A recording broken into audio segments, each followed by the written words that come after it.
Guys ಎಲ್ಲರಿಗೂ ನನ್ನ channel ನಲ್ಲಿ ವೆಲ್ಕಮ್. ಸೊ ಗೈಸ್ ಇವತ್ತಿನ ವಿಡಿಯೋನ ಸ್ಟಾರ್ಟ್ ಮಾಡಕ್ಕಿಂತ ಮುಂಚೆ ಒಂದು ಸ್ಮಾಲ್ ಅಪ್ಡೇಟ್ ಇರುತ್ತೆ. ಸೊ ಯಾರೆಲ್ಲ ಪರ್ಸನಲ್ ರೀಡಿಂಗ್ ಗೋಸ್ಕರ ಕಾಂಟ್ಯಾಕ್ಟ್ ಮಾಡಬೇಕು ಅಂತ ಅನ್ಕೊಂಡಿದ್ರ ಜಸ್ಟ್ 333 ರುಪೀಸ್ಗೆ ಪರ್ಸನಲ್ ರೀಡಿಂಗ್ ಕನ್ಸಲ್ಟೇಷನ್ ಚಾರ್ಜಸ್ ನ ಇಟ್ಟಿದೀವಿ. ನೀವು 333 ರುಪೀಸ್ ನ ನೀವು ಪೇ ಮಾಡಿದ್ರೆ job, career, relationship, marriage, third party situation, ex person ಬಗ್ಗೆ ಮುಂದೆ ನಿಮ್ಮ ಲೈಫ್ ಅಲ್ಲಿ ಏನಾಗುತ್ತೆ ಪ್ರತಿಯೊಂದಕ್ಕೂ ಕ್ಲಾರಿಟಿ ಬೇಕು, ಗೈಡೆನ್ಸ್ ಬೇಕು ಅಂತ ಅಂದ್ರೆ ಈ ಒಂದು 333 ರುಪೀಸ್ ನೀವು ಪೇ ಮಾಡಿ ಎಷ್ಟು ಕ್ವಶನ್ಸ್ ಆದ್ರೂ ಕೇಳ್ಬೋದು, ಎಷ್ಟೊತ್ತಾದ್ರೂ ಮಾತಾಡ್ಬೋದು. ಎಷ್ಟೇ ಕ್ವಶನ್ಸ್ ಕೇಳ್ಬೇಕು, ಇಷ್ಟೊತ್ತೇ ಮಾತಾಡ್ಬೇಕು ಅಂತ ಯಾವುದೇ ರೀತಿ ರೂಲ್ಸ್ ಅಂಡ್ ರೆಗ್ಯುಲೇಷನ್ಸ್ ಇರೋದಿಲ್ಲ. ಈ ಒಂದು 333 ರುಪೀಸ್ಗೆ ಅನ್ಲಿಮಿಟೆಡ್ ಆಗಿ ಕ್ವಶನ್ಸ್, ಅನ್ಲಿಮಿಟೆಡ್ ಆಗಿ ಮಾತಾಡ್ಬೋದು. ಸೊ ಥ್ರೂ ಫೋನ್ ಕಾಲ್ ನಿಮ್ಗೆ ರೀಡಿಂಗ್ ಸಿಗುತ್ತೆ ಅಂತ ನಾನು ಹೇಳ್ತಾ. ಸೊ ಯಸ್ ಗೈಸ್, ಯಾರೆಲ್ಲ ಈ ಒಂದು ವಿಡಿಯೋ ಯಾರಿಗೆ ರೆಸೊನೇಟ್ ಆಗುತ್ತಪ್ಪ ಅಂತ ಅಂದ್ರೆ ಯಾರೆಲ್ಲ ಬ್ರೇಕಪ್ ಸಿಚುಯೇಷನ್ ಅಲ್ಲಿ ಇದ್ದೀರಾ, ಲಾಂಗ್ ಡಿಸ್ಟೆನ್ಸ್ ಅಲ್ಲಿ ಇದ್ದೀರಾ, ನಿಮ್ಮ ಪಾರ್ಟ್ನರ್ ಮುಂದೆ ಬರುವಂತಹ ದಿನಗಳಲ್ಲಿ ನಿಮ್ಮನ್ನ ಕಾಂಟ್ಯಾಕ್ಟ್ ಮಾಡುವಂತಹ ಸಾಧ್ಯತೆಗಳು ಇದಾವ ಅನ್ನೋದು ರೀಡಿಂಗ್ಸ್ ನ ತುಂಬಾ ಜನ ಕೇಳಿದ್ರಿ. ಸೊ ನಿಮ್ ಎಕ್ಸ್ ಪಾರ್ಟ್ನರ್ ಏನಾದ್ರೂ ಮಾತಾಡೋದಕ್ಕೆ ಟ್ರೈ ಮಾಡ್ತಿದಾರ, ಕಾಂಟ್ಯಾಕ್ಟ್ ಮಾಡ್ತಾರಾ, ಅವರ ಮನಸ್ಸಿನಲ್ಲಿ ಏನಿದೆ ಅನ್ನೋದು ಎಲ್ಲಾನು ಕೂಡ ತಿಳಿಸ್ಕೊಡಿ ಅಂತ ಕೇಳಿದ್ರ. So finally this video is out ಅಂತ ಹೇಳ್ತಾ ಇವಾಗ ವಿಡಿಯೋನ ಸ್ಟಾರ್ಟ್ ಮಾಡೋಣ. ಓಕೆ ಗೈಸ್, ಇವಾಗ ನೋಡೋಣ ಯಾರೆಲ್ಲ ಈ ಒಂದು ವಿಡಿಯೋನ ನೋಡ್ತಾ ಇದ್ದಾರಾ.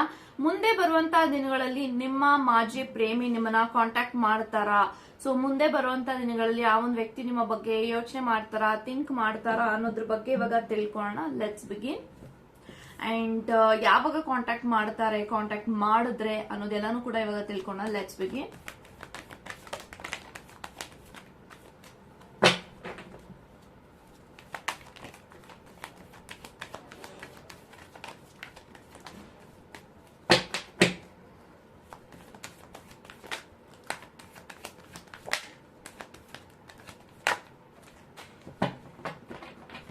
So bottom of the card devil card ಇದೆ. ಸೊ ಗೈಸ್ ಯಾರೆಲ್ಲ ಈ ಒಂದು ವಿಡಿಯೋನ ನೋಡ್ತಾ ಇದ್ದೀರಾ, bottom of the card devil ಇದೆ ಅಂಡ್ ಏಸ್ ಆಫ್ ಪ್ಯಾಂಟಿಕಲ್ಸ್ ಇದೆ. ಓಕೆ, ಅಂಡ್ 10 ಆಫ್ ಪ್ಯಾಂಟಿಕಲ್ಸ್ ಇದೆ and have page of pentacles. Okay, and king of cups.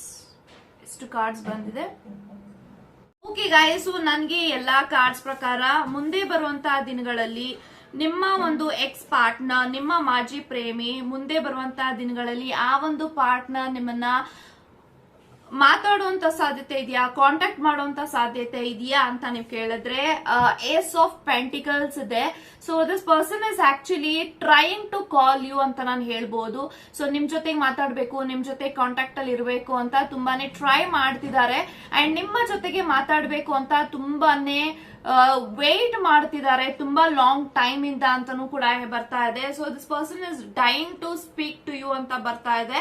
So ಅವರು ಕೂಡ ನಿಮ್ ಜೊತೆ ನಿಮ್ ತರ ನೀವ್ ಹೆಂಗ್ ಯೋಚನೆ ಮಾಡ್ತಾ ಇದ್ದೀರಾ, ನನ್ನ ಪಾರ್ಟ್ನರ್ ಇವಾಗ ನನ್ನ ಜೊತೆಗೆ ಮಾತಾಡ್ಬೇಕಾಗಿತ್ತು, ನನ್ನ ಜೊತೆಗೆ ಇರ್ಬೇಕಾಗಿತ್ತು, ಅವ್ರಿಗೆ ನನ್ನ ಬಗ್ಗೆ ಯಾವ ಫೀಲಿಂಗ್ಸ್ ಇದೆ, ಇದೆಲ್ಲ ನೀವ್ ಹೆಂಗ್ ಯೋಚನೆ ಮಾಡ್ತಾ ಇದ್ದೀರಾ, ಅದೇ ರೀತಿ ಈ ಒಂದು ವ್ಯಕ್ತಿನೂ ಕೂಡ ನಿಮ್ಮ ಬಗ್ಗೆ ಯೋಚನೆ ಮಾಡಿದಾಗೆಲ್ಲ, ನಿಮ್ಮ ನೆನಪು ಅವ್ರಿಗೆ ಕಾಡ್ದಾಗೆಲ್ಲ ನನ್ನ ವ್ಯಕ್ತಿ ಜೊತೆಗೆ at least as a well wisher ಆಗಿ ಮಾತಾಡ್ಬೋದಲ್ವಾ, ಆಸ್ ಅ ವೆಲ್ ವಿಶರ್ ಆಗಿ ಆ ಒಂದು ವ್ಯಕ್ತಿ ಹೇಗಿದ್ದಾರೆ ಅಂತ ಕೇಳ್ಬೋದಲ್ವಾ. ಸೊ ಬ್ರೇಕಪ್ ಆಗಿದ ತಕ್ಷಣ ಆ ಒಂದು ವ್ಯಕ್ತಿನ ಹೇಟ್ ಮಾಡೋದು ಎಷ್ಟು ಮಟ್ಟಿಗೆ ಸರಿ, ಇಷ್ಟು ದಿನಗಳ ಕಾಲ ಏನಾಗಿದೆ ಅದನ್ನೆಲ್ಲ ಮರ್ತ್ಬಿಟ್ಟು ಹೊಸದಾಗಿ ಏನಾದ್ರೂ ಒಂದು ಸ್ಟಾರ್ಟ್ ಮಾಡಬಹುದಾ, ಅದೆಲ್ಲ ನಂಗೆ ಅವಕಾಶಗಳು ದೇವರು ಸೃಷ್ಟಿ ಮಾಡ್ತಾರ ಅಥವಾ ಡೆಸ್ಟಿನಿ ಸೃಷ್ಟಿ ಮಾಡುತ್ತಾ ಅನ್ನೋದ್ರ ಬಗ್ಗೆ ತುಂಬಾನೇ ಡೀಪ್ ಆಗಿ ಯೋಚನೆ ಮಾಡ್ತಿದ್ದಾರೆ. ಸೊ ಕಿಂಗ್ ಆಫ್ ಕಪ್ಸ್ ಇದೆ. So this person is actually have lots of emotions. So ಅವರ ಮನಸ್ಸಿನಲ್ಲಿ ನಿಮ್ಮ ಬಗ್ಗೆ, ಅವರ ಹೃದಯದಲ್ಲಿ ತುಂಬಾನೇ ಎಮೋಷನ್ಸ್ ಓವರ್ ಫ್ಲೋ ಆಗ್ತಾ ಇದೆ ಅಂತ ಹೇಳ್ಬೋದು. ಸೊ ಅವ್ರಿಗೆ ಗೊತ್ತಾಗ್ತಾ ಇಲ್ಲ ನೀವ್ ಹೇಗಿದ್ದೀರಾ, ಏನ್ ಮಾಡ್ಕೋತಾ ಇದ್ರ, ನಿಮ್ ಜೀವನ ಹೇಗಿದೆ. ಈ ಒಂದು ವ್ಯಕ್ತಿ actually this person is actually trying to spy on you. ಅಂದ್ರೆ ಅವರು ಸೀಕ್ರೆಟ್ ಆಗಿ ವಾಚ್ ಮಾಡೋದಾಗಿರ್ಬೋದು, ಸ್ಟಾಕ್ ಮಾಡೋದಾಗಿರ್ಬೋದು, ಸ್ಪೈ ಮಾಡೋದಾಗಿರ್ಬೋದು. ಈ ಒಂದು ವ್ಯಕ್ತಿ ಟ್ರೈ ಮಾಡ್ತಿದ್ದಾರೆ, ಬಟ್ ನಿಮ್ಮ ವಿಚಾರಗಳನ್ನ ತಿಳ್ಕೊಳ್ಳೋದಕ್ಕೆ ಆ ಒಂದು ವ್ಯಕ್ತಿಗೆ ಸಾಧ್ಯ ಆಗ್ತಾ ಇಲ್ಲ. ಮೇ ಬಿ ನೀವೆಲ್ಲ ಸೋಷಿಯಲ್ ಮೀಡಿಯಾನಲ್ಲಿ ಡಿಸ್ಕನೆಕ್ಟ್ ಆಗಿರ್ಬೋದು, ಅಥವಾ ನೀವು ಪೋಸ್ಟ್ ಮಾಡಿದ್ರು ಕೂಡ ನಿಮ್ಮ ಜೀವನದಲ್ಲಿ ಅಕ್ಯುರೇಟ್ ಆಗಿ ಏನ್ ನಡೀತಾ ಇದೆ ಅನ್ನೋದನ್ನ ಯಾರಿಗೂ ಗೊತ್ತಾಗ್ತಾ ಇಲ್ಲ. ಸೊ ಈ ಒಂದು ವ್ಯಕ್ತಿಗೂ ಕೂಡ ಆಶ್ಚರ್ಯ ಆಗ್ತಾ ಇದೆ. ಸೊ ಅವರ ಜೀವನ ಹೇಗಿದೆ, ಅವರು ಸಂತೋಷವಾಗಿದ್ದಾರಾ, ಅವರು ಸುಖವಾಗಿದ್ದಾರಾ, ಏನಾದ್ರೂ ಪ್ರಾಬ್ಲಮ್ ಅಲ್ಲಿ ಇದ್ದಾರಾ, ಸೊ ಅವ್ರ ಲೈಫ್ ಹೇಗಿದೆ ಇದೆಲ್ಲ ತಿಳ್ಕೊಬೇಕು. ನೀವ್ ಹೇಗಿದ್ದೀರಾ ಅಂತ ಕೇಳಬೇಕು. ಅಂಡ್ ಯಾಕೆಂತಂದ್ರೆ ಅವ್ರಿಗೆ ಗೊತ್ತಿದೆ ಡೆವಿಲ್ ಕಾರ್ಡ್ ಇದೆ, ದೇ ಗೋಸ್ಟೆಡ್ ಆನ್ ಯು. ಸೊ ಅವ್ರಿಗೆ ಗೊತ್ತಿದೆ ನನ್ನ ವ್ಯಕ್ತಿನ ನಾನು ತುಂಬಾನೇ ಕೆಟ್ಟದಂಗ್ ನಡ್ಸ್ಕೊಂಡಿದೀನಿ, ತುಂಬಾ ಹರ್ಟ್ ಮಾಡಿದೀನಿ, ತುಂಬಾನೇ ಒಂದ್ ವ್ಯಕ್ತಿನ ಒಂದು ಕಷ್ಟದ ಸಮಯದಲ್ಲಿ ಇದ್ದಾಗ ಅವ್ರನ್ನ ನಾನು ಬಿಟ್ಟಿದ್ದೀನಿ. ಅಂಡ್ ತುಂಬಾನೇ ಆ ಒಂದ್ ವ್ಯಕ್ತಿನ ನಾನು ಅವಮಾನ ಮಾಡಿದೀನಿ, ನೋವು ಕೊಟ್ಟಿದ್ದೀನಿ, ಗೋಸ್ಟ್ ಮಾಡಿದೀನಿ. ಇದೆಲ್ಲಾನು ಕೂಡ this person is actually thinking about you. So ಒಂದು ಕಷ್ಟದ ಸಮಯದಲ್ಲಿ ಇದ್ದಾಗ ಒಂದ್ ವ್ಯಕ್ತಿನ ಕೈ ಬಿಟ್ಟಿದ್ದು ನನ್ನ ದೊಡ್ಡ ತಪ್ಪು.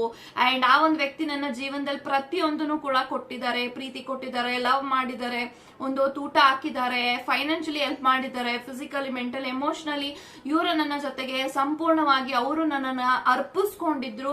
ಬಟ್ ಇನ್ ರಿಟರ್ನ್ ಆ ಒಂದ್ ವ್ಯಕ್ತಿಗೆ ನಾನು ಏನೂ ಕೊಡೋದಿಕ್ಕಾಗಿಲ್ಲ.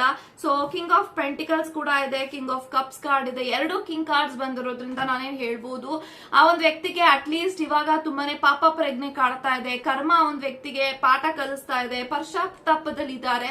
ಅಟ್ಲೀಸ್ಟ್ ಇವಾಗಾದ್ರೂ ಆ ಒಂದ್ ವ್ಯಕ್ತಿ ಹತ್ರ ನೀವ್ ಹೇಗಿದ್ದೀರಾ, ಏನಾದ್ರೂ ಸಹಾಯ ಬೇಕಾ, ಅಟ್ಲೀಸ್ಟ್ ಏನಾದ್ರೂ ನೀವ್ ಹೆಂಗಿದ್ದೀರಾ ಅಂತ ಕೇಳ್ಬೇಕು ಅನ್ನೋ ಒಂದು ಮಾನವೀಯತೆ ಆ ಒಂದು ವ್ಯಕ್ತಿಗೆ ಇದೆ ಅಂತ ನಾನು ಹೇಳ್ಬಹುದು. ಸೊ ಇಷ್ಟು ದಿನಗಳ ಕಾಲ ಈ ಒಂದು ವ್ಯಕ್ತಿ ನಿಮ್ಮಿಂದ ಏನ್ ದೂರ ಇದ್ರು, ಆಕ್ಚುಲಿ ಅವ್ರಿಗೆ ಅವ್ರ ಲೈಫ್ ಅಲ್ಲಿ ಎಲ್ಲ ಅನ್ಕೊಂಡು ಹೋಗಿದ್ರು ನನ್ನ ಜೀವನ ಚೆನ್ನಾಗಿರುತ್ತೆ, ನನ್ನ ಜೀವನದಲ್ಲಿ ಏನು ಕೊರತೆಗಳು ಇರೋದಿಲ್ಲ, ಸೊ ಈ ಒಂದು ವ್ಯಕ್ತಿಯಿಂದ ನಾನು ತೊಲಗೋಗ್ಬಿಟ್ರೆ ಸಾಕು, ನನ್ನ ಜೀವನ ತುಂಬಾ ಅದ್ಭುತವಾಗಿ ಸೃಷ್ಟಿ ಮಾಡ್ಕೊಬಿಡ್ಬೋದು ಅನ್ನೋ ಒಂದು ಭ್ರಮೆನಲ್ಲಿ ಹೋದ್ರು. ಬಟ್ ಅವ್ರ ಜೀವನದಲ್ಲಿ ಆಗಿದ್ದೇ ಇನ್ನೊಂದು ಅಂತ ಹೇಳ್ಬೋದು. ಸೊ ಮೇ ಬಿ ಒಂದ್ ವ್ಯಕ್ತಿ ಯಾರಿಗೋಸ್ಕರ ನಿಮ್ಮ ಕನೆಕ್ಷನ್ ನ ಬಿಟ್ಟೋದ್ರು, ಅವರಿಂದ ಚೀಟಿಂಗ್ ಆಗಿದೆ, ಅಥವಾ ಅವರ ಸುತ್ತಮುತ್ತ ಇರುವಂತ ವ್ಯಕ್ತಿಗಳಿಂದ ಚೀಟಿಂಗ್ ಆಗಿದೆ, ಅಥವಾ ಅವರ ಸ್ವಂತ ಮನೆಯವರಿಂದಾನೇ ಅವ್ರಿಗೆ ಚೀಟಿಂಗ್ ಆಗಿದೆ. ಸೊ ಎಲ್ಲಾರಿಂದನೂ ಈ ಒಂದ್ ವ್ಯಕ್ತಿ ಒಂದೊಂದು ಪಾಠನ ಕಲ್ತಿದ್ದಾರೆ. ಯಾರನ್ನೂ ಕೂಡ ಅಷ್ಟು ಸುಲಭವಾಗಿ ಪ್ರೀತಿನ ಬಿಟ್ಕೊಡ್ಬಾರ್ದು. ಸೊ ಪ್ರೀತಿ ಬಿಟ್ಕೊಟ್ರೆ ನಮ್ಗೆ ಕರ್ಮ ಕಾಯ್ತಾ ಇರುತ್ತೆ. ಇದೆಲ್ಲ ಅವ್ರಿಗೆ ಯೋಚನೆಗಳು ಬರ್ತಾ ಇದೆ. ಸೊ ಇಷ್ಟು ದಿನಗಳ ಕಾಲ ಅವ್ರು ಯಾವ್ದೇ ಕಾರಣಕ್ಕೂ ಕರ್ಮ, ದೇವ್ರು ಅನ್ನೋ ಯೋಚನೆಗಳೆಲ್ಲ ಇರ್ಲಿಲ್ಲ, ಅವರೇ ಒಂದು ಝೋನ್ ಅಲ್ಲಿ ಇದ್ರು. ಬಟ್ ಇವಾಗ ಅವ್ರಿಗೆ ಅನಿಸ್ತಾ ಇದೆ ಯಾವ್ದನ್ನು ಕೂಡ ಅಂಡರ್ ಎಸ್ಟಿಮೇಟ್ ಮಾಡಬಾರ್ದು, ಯಾವ್ದನ್ನು ಕೂಡ ಒಬ್ಬ ವ್ಯಕ್ತಿನ ಕೀಳಾಗಿ ನೋಡಬಾರ್ದು. ಒಂದು ವ್ಯಕ್ತಿ ನನ್ನ ಜೀವನದಲ್ಲಿ ಪ್ರೀತಿ ಮಾಡ್ತಿದ್ದಾನೆ, ನನಗೋಸ್ಕರ ಟೈಮ್ ಕೊಡ್ತಿದ್ದಾನೆ ಅಂದ್ರೆ ಅವನು ಫ್ರೀ ಇರೋದಿಲ್ಲ, ಅವನು ಕೂಡ ಬ್ಯುಸಿ ಇರ್ತಾರೆ. ಅಂಡ್ ಆ ಒಂದು ವ್ಯಕ್ತಿ ನಾನು ಎಷ್ಟು ಅವ್ರಿಗೆ ಇಂಪಾರ್ಟೆಂಟ್ ಆಗಿದ್ದೆ, ಎಷ್ಟು ಪ್ರಿಯೋರಿಟೈಸ್ ಮಾಡ್ತಾ ಇದ್ರು ನನ್ನ ವ್ಯಕ್ತಿ. ಸೊ ಇದೆಲ್ಲಾನು ಕೂಡ ಇದೆಲ್ಲ ಪ್ರೀತಿ ಅಂತ ಬಂದ್ರೆ ಪ್ರತಿಯೊಬ್ಬರಿಗೂ ಪ್ರೀತಿ ಸಿಗುತ್ತೆ ಅಂತ ಇಲ್ಲ, ಅಥವಾ ತುಂಬಾ ಜನ ಪ್ರೀತಿ ಇಲ್ಲದೆ ಪ್ರೀತಿಗೋಸ್ಕರ ವೇಟ್ ಮಾಡ್ತಿರ್ತಾರೆ, ಪ್ರೀತಿನ ಇಂಥ ಪ್ರೀತಿ ಸಿಗಬೇಕು ಅಂತ ಕ್ರೇವ್ ಮಾಡ್ತಿರ್ತಾರೆ. ಸೊ ಅಂತ ಜನಗಳ ಮಧ್ಯ ನಾವು ಪ್ರೀತಿ ಇದ್ರೂ ಕೂಡ ಪ್ರೀತಿನ ಒದ್ದೋಗೋರಿಗೆ ಸೊ ಡೆಫಿನೆಟ್ಲಿ ಅಲ್ಲಿ ಕರ್ಮ ಅಂತೂ ಕಾಯ್ತಾ ಇರುತ್ತೆ. ಸೊ ನಿನ್ನ ಟೈಮು ಬರುತ್ತೆ ಕರ್ಮದಲ್ಲಿ ಅನುಭವಿಸುವಂತೆ ಅಂತ ಕರ್ಮ ಕಾಯ್ತಾನೆ ಇರುತ್ತೆ ಅವರ ಬೆನ್ನಿಂದೆ. ಸೊ ಈ ಒಂದು ವ್ಯಕ್ತಿಗೆ ಎಲ್ಲಾನು ಕೂಡ ರಿಯಲೈಸ್ ಆಗ್ತಾ ಇದೆ ನಿಮ್ಮ ಇಂಪಾರ್ಟೆನ್ಸ್ ಏನು, ನಿಮ್ಮ ವ್ಯಾಲ್ಯೂ ಏನು, ನಿಮ್ಮ ಪ್ರೀತಿಗೆ ಎಷ್ಟು ಶಕ್ತಿ ಇದೆ, ನಿಮ್ಮ ವ್ಯಕ್ತಿತ್ವ ಏನು, ನಿಮ್ಮ ಒಂದು ಓವರ್ ಆಲ್ ವ್ಯಾಲ್ಯೂ ಈ ಒಂದು ವ್ಯಕ್ತಿಗೆ ಗೊತ್ತಾಗ್ತಾ ಇರೋದ್ರಿಂದ ಇಂಥ ಒಳ್ಳೆ ವ್ಯಕ್ತಿನ ನಾನು ಬಿಟ್ಕೊಟ್ಬಿಟ್ಟೆ. ಸೊ ಅವ್ರಿಗೆ ತುಂಬಾ ಚಾನ್ಸಸ್ ಇದ್ದು ನಿಮ್ಮ ಹತ್ರ ಬರೋದಿಕ್ಕೆ, ಮಾತಾಡೋದಿಕ್ಕೆ, ಅಥವಾ ಅವರ ತಪ್ಪನ ತಿದ್ಕೊಳ್ಳೋದಿಕ್ಕೆ ತುಂಬಾ ದೇವರು ಸೃಷ್ಟಿ ಮಾಡಿಕೊಟ್ಟಿದ್ರು ಟೈಮ್ನ. ಬಟ್ ಆ ಸಮಯದಲ್ಲ ಈ ಒಂದು ವ್ಯಕ್ತಿ ದುರಂಕಾರ ತೋರಿಸ್ತಾ ಇದ್ರು, ಈಗೋ ತೋರಿಸ್ತಾ ಇದ್ರು. ಏನೇ ಆದ್ರೂ ಕೂಡ ನಾನು ಇವ್ರ ಹತ್ರ ಹೋಗ್ಬಾರ್ದು, ಇವ್ರ ಜೊತೆಗಿದ್ರೆ ನನ್ನ ಲೈಫ್ ಚೆನ್ನಾಗಿರಲ್ಲ, ಈ ರೀತಿ ಎಲ್ಲ ಅವ್ರು ಯೋಚನೆ ಮಾಡಿದ್ರು. ಬಟ್ ಅವ್ರಿಗೆ ಎಷ್ಟು ನೋವು ಆಗ್ತಿದೆ ಅಂತ ಅಂದ್ರೆ, ಸೊ ನೀವು ಒಂದು ಒಳ್ಳೆ ಎತ್ತರದ ಸ್ಥಾನದಲ್ಲಿ ಇದ್ದೀರಾ ಅನ್ನೋದು ಎಲ್ಲೋ ಒಂದ್ ಕಡೆ ಒಂದ್ ವ್ಯಕ್ತಿ ಗೊತ್ತಿದೆ, ಅಥವಾ ಅವ್ರ ಲೈಫ್ ನ ಕಂಪೇರ್ ಮಾಡಿದ್ರೆ your life is very beautiful. ನೀವು ಒಂದು ಚಾಲೆಂಜಿಂಗ್ ಆಗಿ ತಗೊಂಡಿದ್ದೀರಾ ನಿಮ್ಮ ಜೀವನವನ್ನ, ನಿಮ್ಮ ಗೋಲ್ಸ್ ಕಡೆಗೆ ನೀವು ಗಮನ ಕೊಡ್ತಾ ಇದ್ರಿ. ಇದೆಲ್ಲಾನು ಯೋಚನೆ ಮಾಡಿದಾಗ ಅನ್ಸುತ್ತೆ ಅವ್ರಿಗೆ ಇಂಥ ಒಂದು ವ್ಯಕ್ತಿನ ಬಿಡೋದು ಎಷ್ಟು ಮಟ್ಟಿಗೆ ಸರಿ ಇತ್ತು ಅಂತ. And in the same time ನಿಮ್ಮ ಬಿಹೇವಿಯರ್, ನಿಮ್ಮ ಕ್ಯಾರೆಕ್ಟರ್ ಮೇಲೆನೆ ಒಂದ್ ವ್ಯಕ್ತಿ ಸಂದೇಹ ಪಟ್ಟು, ಡೌಟ್ ಪಟ್ಟು, ಅನುಮಾನಗಳು ಪಟ್ಟು ಈ ಕನೆಕ್ಷನ್ ನ ಬಿಟ್ಕೊಟ್ರು.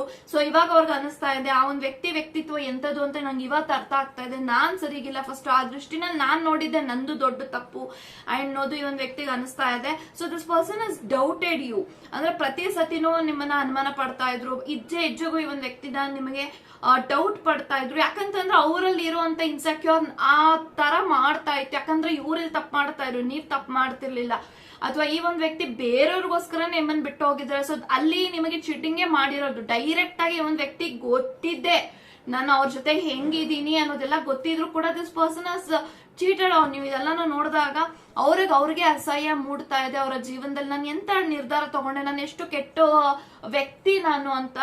ಅಂಡ್ ದಿಸ್ ಪರ್ಸನ್ ಫೀಲ್ ನನ್ನ ಜೀವನದಲ್ಲಿ ಇನ್ ಲೈಫ್ ಅಲ್ಲಿ ಈ ತರ ಪ್ರೀತಿ ಮಾಡುವಂತ ವ್ಯಕ್ತಿ ನನ್ನ ಜೀವನದಲ್ಲಿ ಯಾರು ಸಿಗೋದಿಲ್ಲ. ಸೊ ಪುಣ್ಯ ಮಾಡಿದ್ರೆ ಮಾತ್ರ ಇಂತ ಪ್ರೀತಿ ಸಿಗುತ್ತೆ, ಪುಣ್ಯ ಮಾಡಿದ್ರೆ ಮಾತ್ರ ಇಂತ ಒಂದು ಜೀವನದಲ್ಲಿ ಒಬ್ಬ ವ್ಯಕ್ತಿ ಬರೋದಕ್ಕೆ ಸಾಧ್ಯ. ಸೊ ಯಾವ್ದು ಕೂಡ ಹೀಯಾಳಿಸಬಾರದು ಈ ರೀತಿ ಎಲ್ಲ ಅವ್ರಿಗೆ ಅನಿಸ್ತಾ ಇದೆ. ಸೊ ನಿಮ್ಮ ಜೊತೆಗೆ ಇದ್ದಷ್ಟು ದಿನಾನು ಅವ್ರು ಬೇರೆಯವ್ರನ್ನ ನೋಡಿ ನಿಮ್ಮ ಕಂಪೇರ್ ಮಾಡಿನೇ ಮಾಡ್ತಾ ಇದ್ರು. ನೋಡು ಅವ್ರು ಹೆಂಗಿದಾರ, ನೀನ್ ಯಾಕೆ ಹಿಂಗಿದ್ಯಾ, ಅವ್ರು ಯಾವ ತರ ಡ್ರೆಸ್ ಹಾಕ್ತಾರೆ, ನೀನ್ ಯಾಕೆ ಹಿಂಗಿದ್ಯಾ, ಅಂಡ್ ನಿಮ್ಮ ಕಂಪ್ಲೆಕ್ಷನ್ಸ್ ಮೇಲಾಗಿರ್ಬೋದು ಅಥವಾ ಪ್ರತಿ ಸತಿನೂ ಬೇರೆಯವ್ರಿಗೆ ನಿಮ್ಮನ್ನ ಕಂಪೇರ್ ಮಾಡಿ ಮಾಡಿ ಮಾಡಿ ನಿಮ್ಮನ್ನ ಒಂದು ಹೆಂಗ ಆಗ್ಬಿಟ್ಟಿತ್ತು ನಿಮ್ಗೆ ಅಂತಂದ್ರೆ ಎಲ್ಲೋ ಒಂದು ಕಡೆ ನನ್ನ ವ್ಯಕ್ತಿಗೆ ನಾನು ಇರೋದು ಇಷ್ಟ ಇಲ್ವಾ, ಅಥವಾ ನೀವು ಪ್ರತಿ ಸತಿನೂ ಅವ್ರಿಗೆ ಇಷ್ಟ ಬಂದಂಗೆ ನೀವು ಮಾಡ್ತಾ ಇದ್ರೆ but there is no use. So ಅವ್ರು ಏನೇ ರೀತಿ ಮಾಡ್ತಾ ಇದ್ರು ನೀವು ಅವ್ರ ಲೈಫ್ ಇಂದ ಅವರೇ ದೂರ, ನೀವೇ ದೂರ ಹೋಗ್ಬಿಡ್ಬೇಕು. ನಾನ್ ಹೇಳೋದಕ್ಕಿಂತ ಮುಂಚೆ ಇವಳೇ ದೂರ ಹೋಗ್ಬಿಟ್ರೆ ಇವನೇ ದೂರ ಹೋಗ್ಬಿಟ್ರೆ ನನಗ ಆರಾಮಲ್ವಾ.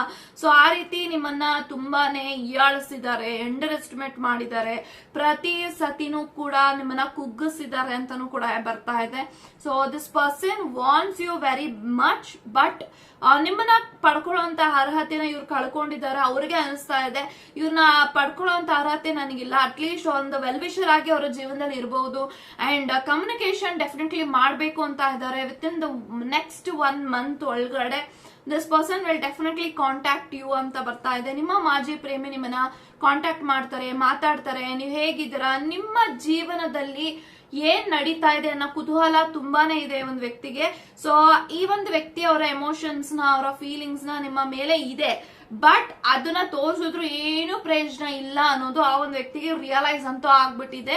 So this person definitely doesn't want to ನಿಮ್ಮನ್ನ ನೋವು ಮಾಡ್ಬೇಕು, ಮತ್ತೆ ನಿಮ್ಮ ಹತ್ರ ಬಂದು ಈ ರೀತಿ ಎಲ್ಲ ಅವ್ರಿಗೆ ಅನಿಸ್ತಾ ಇದೆ ನಾನು ಇವರಿಂದ ದೂರ ಇರೋದೇ ಬೆಟ್ರು ಅಂತ. So this is what they are feeling ಅಂತ ನಾನು ಹೇಳ್ತಾ. So God bless you and take care guys.